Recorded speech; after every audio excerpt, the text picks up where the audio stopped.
ang ginagawa ko, syempre si Ermat, diba? Si Ermat ko, lagi naman din siyang parang, alam mo yung, di ako mapupunta sa ganitong level kung di dahil naman sa nanay ko. Kaya ngayon, ang sinasabi ko sa nanay ko, lagi ako nagpapasalamat sa kanya, sa mga knowledge na binigay niya rin sa akin, at sa sipag na parang binulat niya ako sa kasipagan.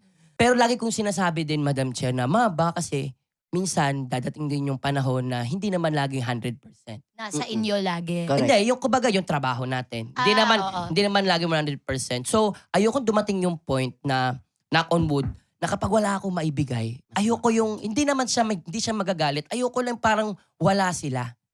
So ngayon, ang ginawa ko, natuto ako nitong pandemic, Madam Chair. 'Di ba yung nagparisan ako? Ang ginawa ko, talagang finukusan ko yung parisan ko. As in, sideline. Vlog, parisan.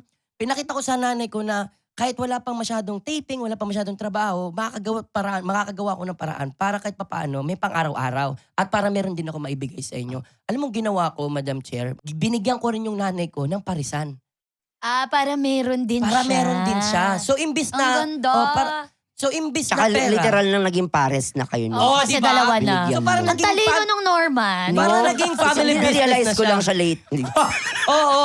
Kaya ganon. So sinabi ko, imbis na magbigay ako ng pera, magbibigay na lang ako ng pamingwit. Sabay tayong mamingwit. Ang ganda ng term niya, pamingwit. Oo, imbis na bigyan mo ng isda, Yes. turuan mong mangisda, mamingwit. Yun. Pero dapat may bulati ka palagi. Pag Yun. Yun naman. Di ba pag naniningwit ka, di ba may bulati dapat? Oo. Tsaka dapat yung malikot. Oo, yung malikot. Kasi pag patay na yung isda, di ba yung tilapia? Ano siya? Di Makikita mo ako kayo. maloloko. Di na Patay yan. na yan. Yung kuya, di yan fresh. Baga na siya. Galing. Okay. Ano?